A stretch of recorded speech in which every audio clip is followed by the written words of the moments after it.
Hello and welcome back to another edition of the Job Hunter podcast. This week we are heading up the mountains to chat to my next guest. He can typically be found wearing a backwards baseball cap while sliding sideways down a hill. I'll leave him to do the introduction, but what I will say is that he shared some really good insight into what it's like travelling around the globe, standing outside in the freezing cold, watching competitors throw themselves down a hill. So with that, as always, sit back, relax, grab a cuppa, and let's get this intro going.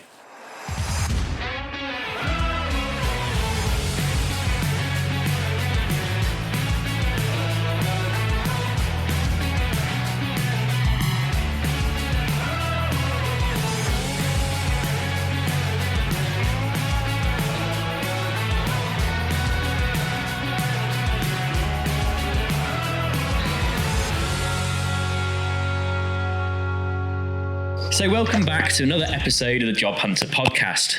Today we are taking the temperature down a few degrees as we are discussing a rather wintry profession. My guest is already shaking his head at that terrible pun. I'll leave it up to my guests today to introduce themselves. As you're about to hear, once you get him started, he won't stop talking. And my guest is frozen, so this is a great start. Let's do that all again. I was for some reason waiting for a cue, so I was like, what's your cue? Right, let me do that last bit again.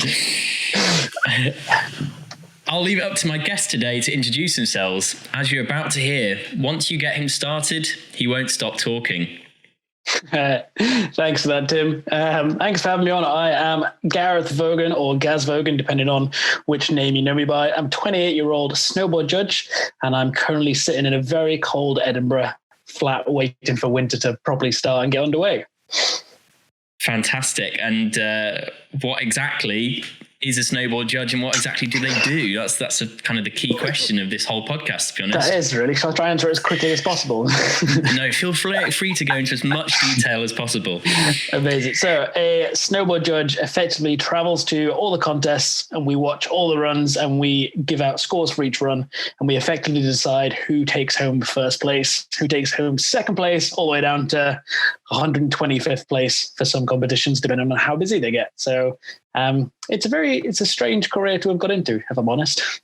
And is that just you looking at it and going, oh yeah, that guy did pretty good and he gets a 5? Or is there a system that goes on to actually do the judging? Or is it all just based on how you're feeling on that day? If you're feeling a bit cranky or a bit hungover, does that affect your scoring?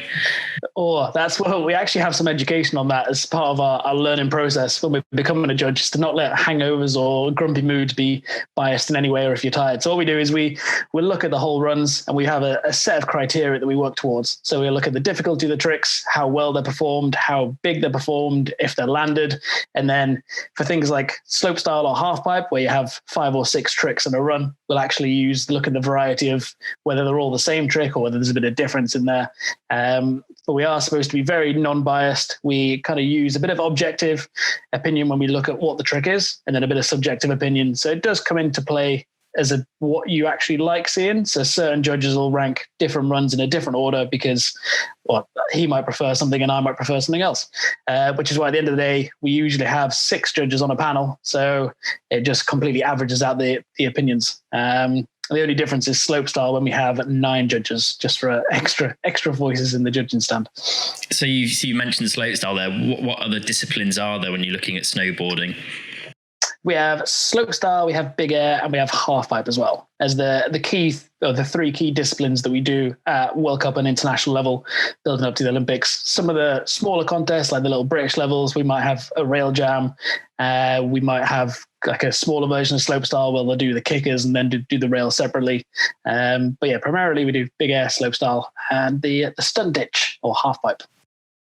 Excellent. And if you're kind of describing what you might see as a spectator, what is the one thing you'd tell people about these different disciplines? What's the excitement factor of snowboard competition? So big air is basically one trick, best trick wins, go big, go home. like huge amounts of spins, loads of flips. Slopestyle, you get the combination. You'll get a few jumps. So you'll usually have about 3 jumps with different tricks on, and then some rails or some boxes, kind of like you'd see in the street, just handrails downstairs. So you have a mixture of the rail stuff and the jumps as well. And then half pipe, it's the traditional U-shaped snow mound thing. And you'll see about 6 or 7 different tricks as the rider goes up and out of each side of the pipe, working their way down the mountain.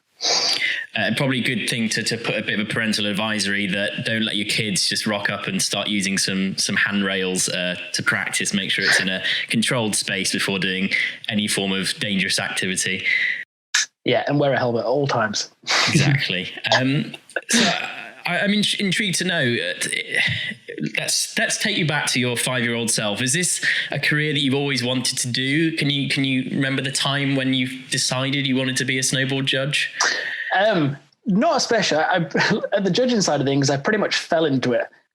Which we'll come to in a moment. That's a great point. Because it very much sums up the situation. But I actually started snowboarding when I was about 12 or 11 years old. We had one of the big snow domes open up just down the road from me, and I'd skated for a few years, and my mum had said, "Do you want snowboard lessons? Because we have this slope near us." So I said, "Yeah, of course," jumped at the opportunity.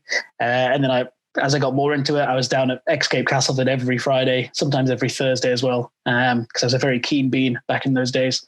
And then I went through university, did some competitions there. I really enjoyed the event side of things. Was never massively good. Like, I was never good enough to take it to the pro level. I was kind of good for the competitions we were in. But I remember I was leaving school and we had our careers session, and one of the careers teachers was like, what do you want to do when you grow up? I said, I wanted to be a professional snowboarder. And she turned around and told me I wasn't good enough. And as every stubborn 17, 18-year-old does at the time, I refused to believe her and still carried on with my dream. And I was actually able to email back to the school 5 or 6 years later when I'd actually got some money out of snowboarding to be like, you told me I'd never make it as a pro snowboarder, but I actually got paid £100 to snowboard today. So that's pretty much how I got into snowboarding. Was always focused on the jump side of things, the freestyle element, rather than just herring it down a mountain at breakneck speed. But the reason I actually got into judging was we were doing the British University competitions, and one year we had some very, very sketchy judging involved. The person who won shouldn't have won in one of the competitions. So we're talking about that already. And then actually I fell off a roof whilst I was drunk, and I broke my back, which seems like a bit of a negative, but actually it put me into this career, which is really fun. So because I was told by the doctors I should kind of tone the snowboarding back a little bit, one of my friends who was running all the competitions said, well, did I want to become a judge? And then I could still be involved with the snowboard element, but not have to throw myself over the 60-foot kickers. So I jumped at the opportunity, said yes. And ever since then, it's kind of snowballed, and I enjoyed it as soon as I got into it. I've just I forgot about the snowball pun. I wasn't even thinking. I'm going to say we need some kind of pun counter in the corner so that we can keep track of the terrible snow-related puns we're getting in today. It's just going to go downhill from here, isn't it? Oh, goodness me. Right, well, that's the end of the Job Hunter podcast. Thanks for listening. Oh, no, I'm joking. We've got much more to talk about. So if you were someone complete novice, had no clue how to become a snowboard judge, where would you start? What's the kind of skill set that you need, and what are the qualifications that are required to be an international level snowboard judge? So the basic kind of skill set that you need is just an absolute passion for snowboarding or skiing, because there is the ski judges pathway as well. But if you love watching snowboarding and you're getting pretty good at calling the tricks, then it's always a good place to start. You don't need to be an ex-pro or be super good at it. As long as you have a vague understanding of how the mechanics work for the lower level tricks, you can take that knowledge into the higher level tricks as well. So the best place to start is with Snowsport England or Snowsport Scotland or Snowsport Wales, kind of your national governing bodies. They'll often run programs to do like your lower level C license that FIS have. But then from there, they might not be running one year, so we can put you in touch with FIS, the International Federation, that run a yearly clinics. We're excited. So we've had them in Bosnia, Bulgaria, Switzerland. And it's a really good starting point. You get to meet a lot of judges out there. There's some good nights whilst you're out there, because that's kind of a pivotal part of the culture. And we do, I think it's about a 3-day course usually. And you'll go through all the basics, from looking at the ethics and your behavior to all the way up to identifying the top level tricks. So that's how you get into it. You come out with a FIS license. So usually the licenses work A, B, and C, A being the top, C being the least. And from there, in my experience, it's just been a case of networking, talking to everyone and anyone, and trying to get yourself invited to nice places. And what would you say are kind of the big things you've taken away from it so far? Like what skills have you gained from becoming a snowboard judge, and how have you developed what the skills you've already got through this career path? I'd say the biggest skill I probably developed from it is a bit of critical thinking. I've always been a very positive person, and whenever I watched snowboard in the past, has always been like, oh, that was awesome. Oh, that was awesome. Oh, I love that. And then actually being a judge helps you break it down and actually think a little bit critically and just evaluate the whole thing and go, actually, whilst it looks good, there's these minus points as well. So, and it's something I've taken into kind of everyday work. Actually, not everything's always like looks as good as it appears. So it's actually quite a nice way to delve into it a little bit deeper and think, oh, actually, yeah, this looks amazing. However, there's this glaring mistake somewhere that you can then at least be aware of and move forward with. And how would you say kind of this job compares to other jobs you've had day to day? And I'm guessing it's not a regular 9-to-5 routine. It's by far the best job I've ever had. I've worked as a Nissan car salesman, as a receptionist. I used to run a social media marketing company. I've worked as head of communications for a business, and this is by far the most exciting one because we spend a lot of time traveling. You spend a lot of time on the mountain. You get to snowboard a bunch. You get to see meet amazing people from all around the world. That means I've now got a good network of places to stay if I ever want to go on a holiday. The only downside so far is it's also the coldest job I've ever had. You don't get to sit in like a nice little office with a heater on at all times. You don't get to stand outside in the cold a lot and just shiver and freeze to death, which is probably the only negative that you come from it. But it's been a dream so far. It is very intense sometimes. Like you'll have a competition where you'll run for 10 hours during the day. So you'll just be constantly thinking.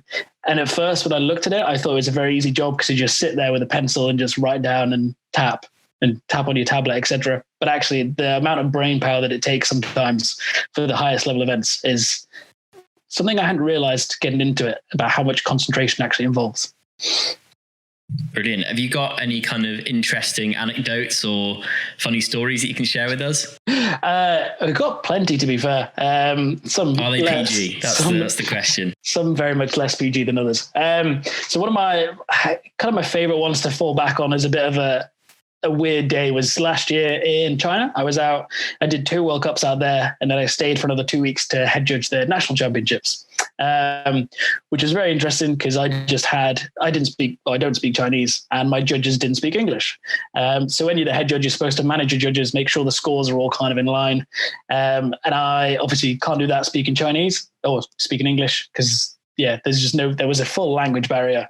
So I had an interpreter pretty much follow me around on my shoulder at all times. So whether I was ordering food in the restaurant, asking the judges to change the scores, or seeing if anyone would find me a tea, he was there to translate and simply, go into all this detail for me. But one of the days was super cold. It was minus 26 up there. We're in this little tent. The radiators were so cold that they wouldn't turn on at the start of the day. The printer had actually frozen, so they were trying to get the radiators on so they could then hold the printer in front of the radiators to warm up. And we had a TV producer that just wasn't following orders whatsoever. So we work with TV producers because for some of the longer competitions, we have to have cameras on the hill so we can see the whole run at all points. And I'd kind of written a briefing down, and my interpreter had told the briefing to the guy and said, you need to do this camera until the rider gets to here, and then you switch to this camera and that camera. And I think 6 or 7 times during the competition the camera was just terrible. We had to do reruns. So I turned around to my interpreter and was just like, could you please tell him to get on with his job? And if I'd spoken Chinese, I would have known if he'd actually translate it properly or not, or whether he did the politer version. But it's some of those days when you're trying to work through language barriers is a bit intense. But other than that, anecdote wise, We've seen a couple of world's first, which is really cool to be there because the internet explodes afterwards. Then you're kind of like, oh, wicked. I saw that at the time when it was happening. And because snowboarders are snowboarders, you get to see them doing all sorts of antics. Like we saw one of the snowboarders get arrested or not arrested, he's more escorted off the premises last year in China because he didn't go out the venue in the right way. The Chinese like their orders and their formalities. And instead of walking out the gate, he just jumped the wall at the end of the ramp and was chased down by security. So you do get to see all sorts whilst you're out there. And it can't all be roses. Have there ever been any times that you kind of thought you'd want to pack it in or give up or stop? Is there anything that's been particularly difficult in your job? At the top level, no. The top level makes it basically seem all roses and golden showers golden showers. That's a terrible term. Can we cut that one out? I think we're gonna have to. So at the top level, there's not too much. It's often like champagne and nice trips and good views and it all smells like rosé. It's often the lower level stuff which I've had the most difficulties at because you have a lot of parents involved, and as soon as parents involved, things get heated because they always believe that their kid's the best, and they don't understand that whilst we like the run, we just didn't think it was as good as someone else's run, and that doesn't come apparent to them a lot of the time. So we've had things like keys thrown at us, we've had arguments, lots of shouting matches, very much one-way shouting matches as well, which is the least fun type of shouting match. Because we're supposed to be professional and on our best behavior, so we respond calmly and they yell back at us and we respond back calmly, and you never get to say some of the frustrating things that you want to tell them. But other than that, there's nothing yet that's made me want to quit. I still absolutely love it, and I'm sure if we do this again in 10 years time, something will have niggled me but up until this point, it's been quite a short career. It's only been going 4 or 5 years. So I'm still I feel like in the honeymoon period, maybe. Yeah, I mean, have there been any gnarly crashes while you've been judging? Have you seen anything that's been, you've kind of thought, oh my God, are they going to get up from that? Yeah, quite a few times. Because that's part of the best part of the job is that you get front row seats to watch the best snowboarding in the world. But you also then get to see some of the worst crashes in the world. So we were in Modena in Italy last year on one of the big scaffolding jumps. So they're pretty icy. The running isn't great because it's just fake snow on this huge scaffolding tower and it's at the mercy of wind and rain. And one of the girls was dropping in and just tried to back out of it at the last minute, but the speed was so much that she just had no choice, tried to skid to a stop on the way up the kicker and then just lost the legs from underneath her, hit her head on the kicker, and then went smack into the crash mats about 10 or 11 feet from where we were stood on the side of the kicker. And it was one of those, you're like, this is going to be a like ambulance helicopter sort of jobby. But like she got up, she was a tough cookie and was just sat down next to us, just kind of getting her bearings again. Helmet was split in two, goggles had gone flying. But there are a lot of times when you're watching and you have like a massive intake of breath because you can see it's all going wrong and there is absolutely nothing you can do about it from the sidelines. Wow. I mean, the fact that you can get up after that kind of accident, it kind of shows where we're at with protection, technology and everything like that. So yeah, I mean, you must be good knowing that those people are okay afterwards, because I imagine 10, 15 years ago, the percentage of people that weren't okay is probably a lot higher. Yeah, exactly. Yeah, like, and now the venues are pretty safe. They have crash mats like underneath the lip of the kicker. So this girl did actually hit one of the crash mats, but you do just wonder that we haven't had a more major accident, touch wood, because some of the tricks and the height and the speeds that the guys are going and the girls is just insane. And it's almost just like an accident waiting to happen. But so far, everyone's walked away pretty well from riders hitting scaffolding because they've gone too far right off the jump to hitting, like going too deep into the landing and dropping 30, 40 foot out of the sky. But so far there's been, injuries. You see broken legs and broken arms, and that's kind of part and parcel of the sport, I think, at this point. So, tell us about your other kind of winter sports career, because I know personally you have other jobs that you do during the winter. What other stuff have you been up to related to your snowboarding activities? So I had the really exciting opportunity for the 2018 Olympics. I was invited by Eurosport to commentate alongside Ian Findlay because they needed an expert, as they like to put it, in the booth. So you have a setup of two commentators, one that does the whole introductions and goes through all the stats about its then seventh Olympics and they won gold here, etc. And then the experts there to kind of call the tricks and explain what the process is. So I'd done a couple of World Cups with Eurosport, and we were sat in London, and I was sitting there enjoying myself, getting paid to watch snowboarding, which was amazing once again. And then they called me up and asked me if I wanted to do the Olympics. So my instant answer was yes. And at that time I had a full-time job. I hadn't fully committed to the judging program yet. So I spoke to my work and I said, I'm going to quit, or I need this time off work because I need 2 weeks to do the Olympics. And they said, no, you can have it, because it was high time in their season.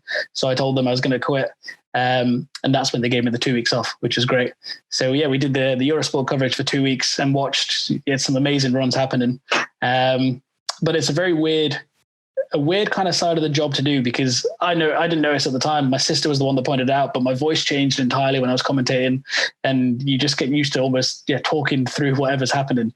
But at the same time as you're talking, trying to explain something, you got a producer in your ear that's going, you got 30 seconds till the next break, or graphic coming up in 5.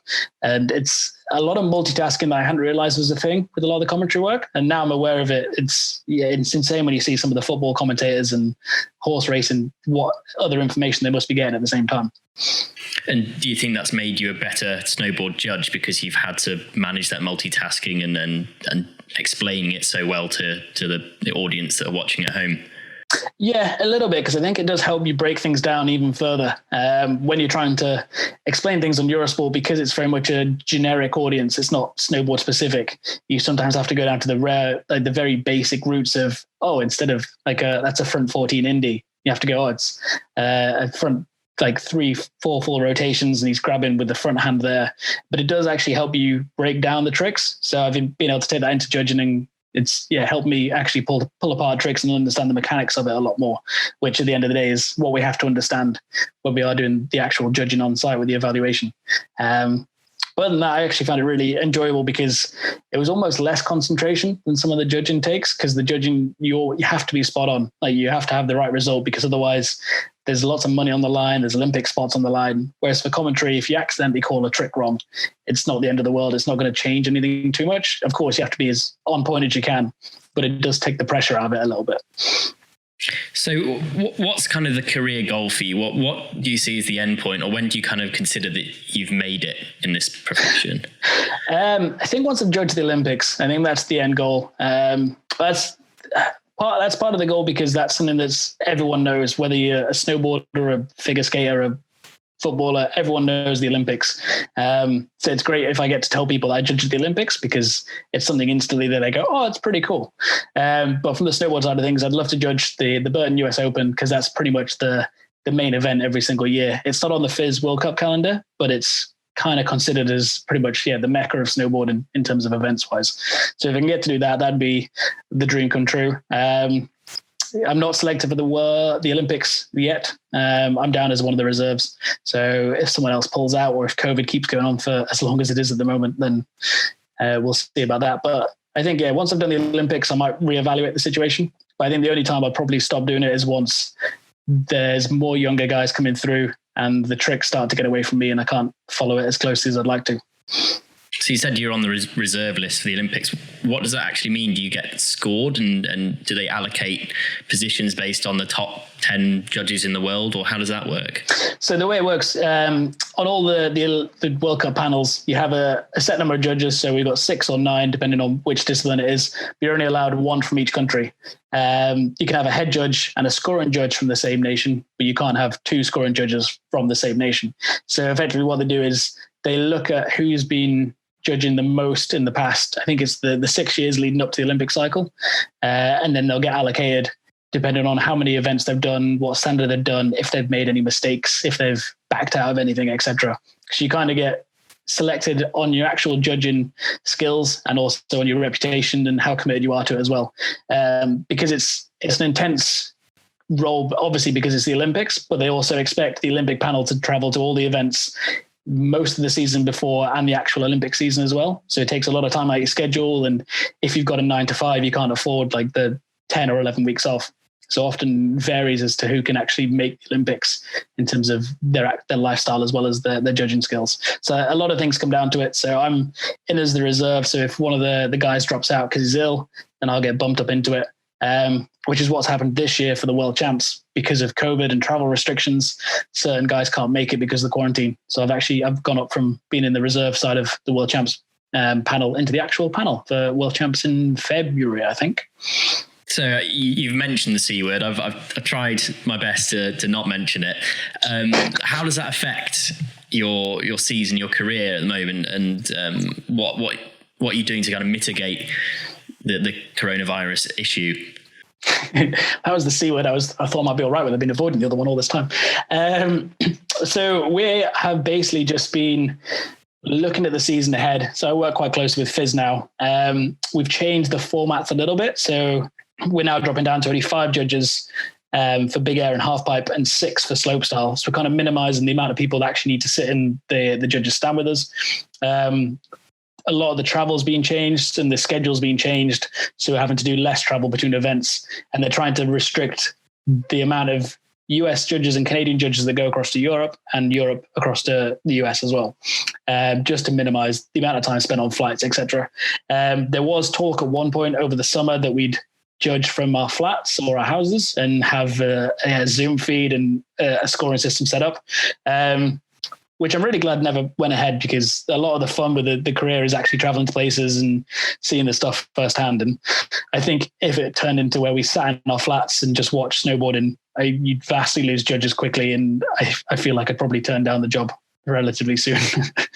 But other than that, we're doing a lot of testing whilst we're out there. So I think we have to have a test within 2 days before our flight, and then every 3 days whilst we're at the venue, and stay in our little bubble, the same way that the Formula One guys have been doing this season. So it might be, I think it'll be a little less fun this year. There'll be less trips to bars and less time kind of exploring the city, because we'll have to be kind of locked in our hotel room as soon as the contest finishes or that day's training finishes.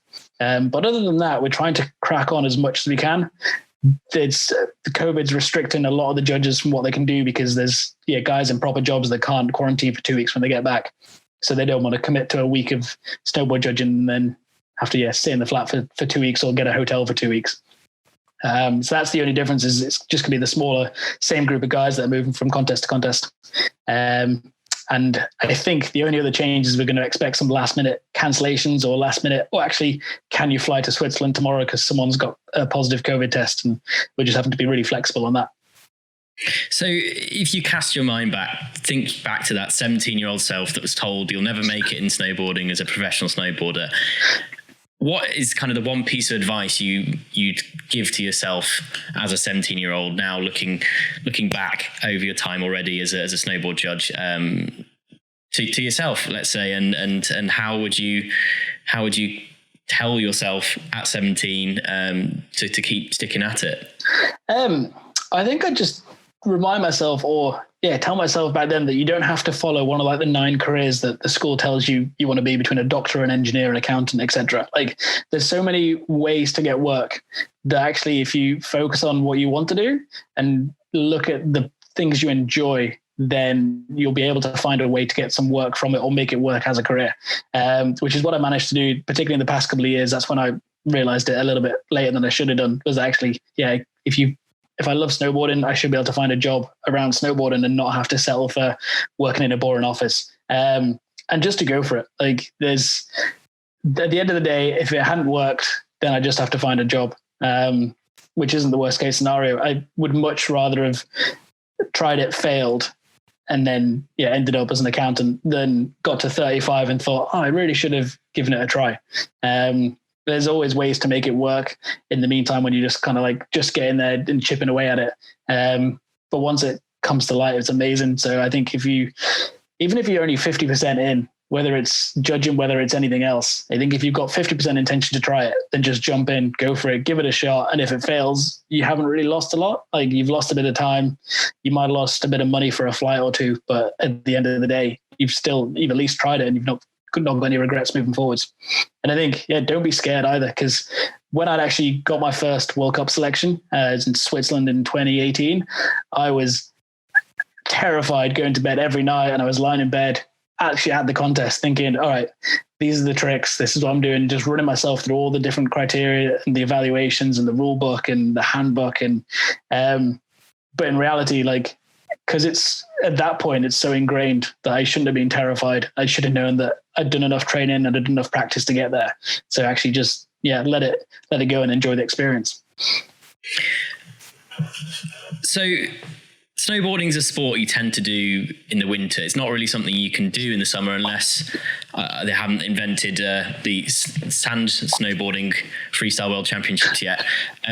So what do you do for half the year when it's not snowy?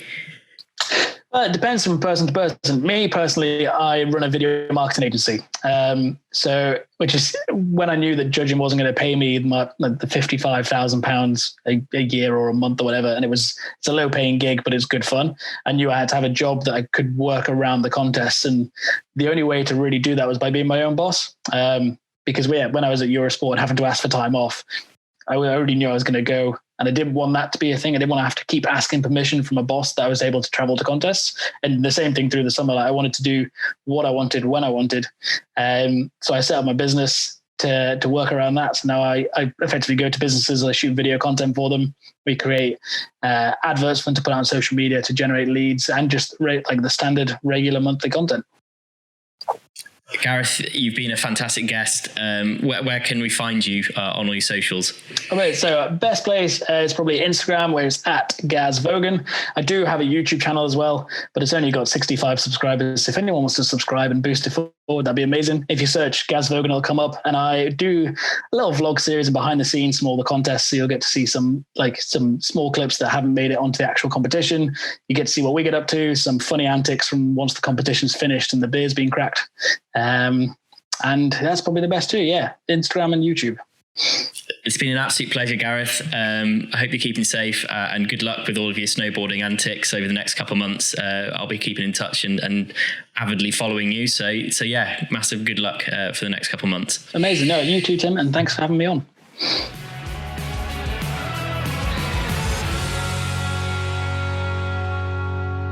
As you can hear, Gareth could quite possibly have one of the coolest jobs in the world. Not sure if I could cope with having to unfreeze my printer on a radiator, but never say never. Feel free to check Gaz out on social media at Gaz Vogan on Instagram and look for Gaz Vogan #StenoDuck on YouTube to catch some more behind the scenes from his life as an international snowboard judge. Gaz will also be available to answer any of your questions on the Job Hunter podcast support group, where I will also put some helpful info on where you can find out more about snow sports and competition. And if you haven't already liked us on Facebook, please do. It's at Job Hunter Podcast, on Instagram at Job Hunter Podcast, on Twitter at Job Hunter Pod. And if you want to get involved or potentially be on the show, drop us an email at jobhunterpodcast@gmail.com. As always, if you could subscribe and leave a good review on your podcast platform of choice, it really will help us grow and reach more people to share some more of these awesome stories. I've been Tim French, and this has been the Job Hunter Podcast. See you next time.